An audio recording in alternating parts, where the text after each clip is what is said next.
नाम गुम जाएगा, चेहरा ये बदल जाएगा।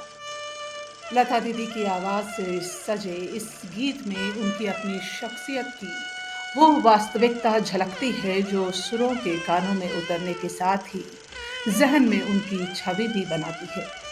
ये गीत और इसका हर बोल लता दीदी की आवाज़ की सार्थकता सिद्ध करता है।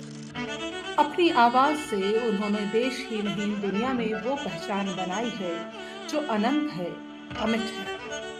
28 सितंबर 1929 को इंदौर, मध्य प्रदेश के एक मिडिल क्लास मराठी फैमिली में जन्मी लता मंगेशकर ने छोटी सी उम्र से ही तमाम संघर्षों को झेला है। जब वो महज 13 साल की थी तभी उनके पिता मशहूर संगीतकार दीनानाथ मंगेशकर का देहांत हो गया और उस नन्ही सी उम्र में लता दीदी ने अपने परिवार की जिम्मेदारियों का बोझ उठाया। परिवार के भरण पोषण का भार कंधों पर लिए वो परिवार सहित पुणे से मुंबई आ गई। फिल्मों में गाने से पहले लता मंगेशकर मराठी कंपनी प्रफुल्ल पिक्चर्स में काम करती थी।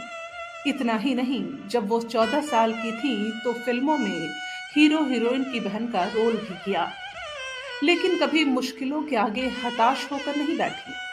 हालांकि उन्होंने 5 साल की उम्र में ही गायन शुरू कर दिया था, लेकिन उनकी गायकी के वास्तविक सफर की शुरुआत हुई साल 1945 में, जब उनकी मुलाकात संगीतकार गुलाम हैदर से हुई।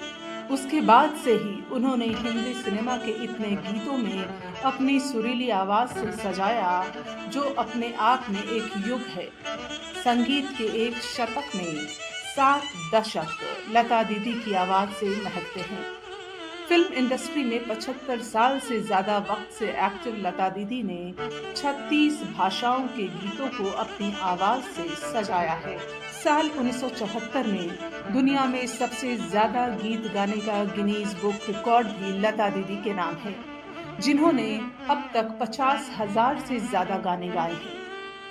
लता दीदी बॉलीवुड की एक ऐसी गायिका हैं जिन्होंने अपने गायन से इतने रिकॉर्ड बनाए हैं जो आज भी कोई गायक तोड़ नहीं सका।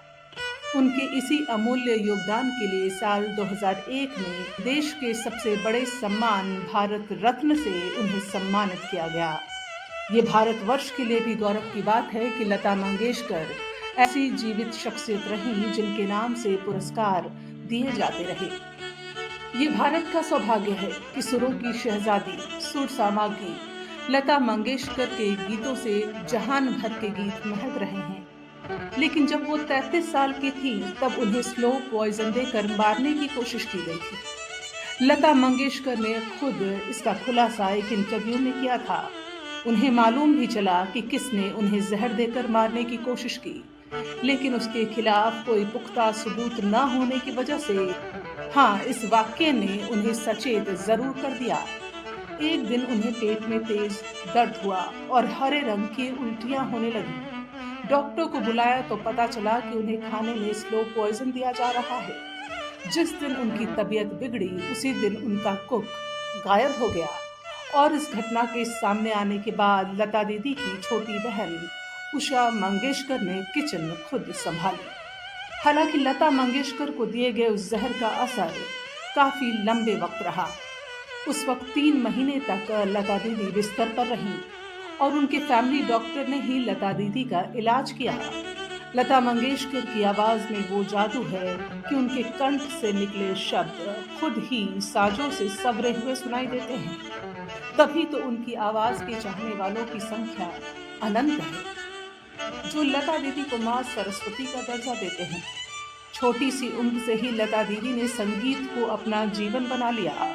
उन्हें संगीत में वो महारत हासिल है कि आज तक कोई दूसरा गायक उनकी गायकी का मुकाबला नहीं कर सका। उनके बारे में उस्ताद बड़े गुलाम अली खान ने कहा था कि कमबख्त कभी गलती से भी बेसुरा नहीं गाती।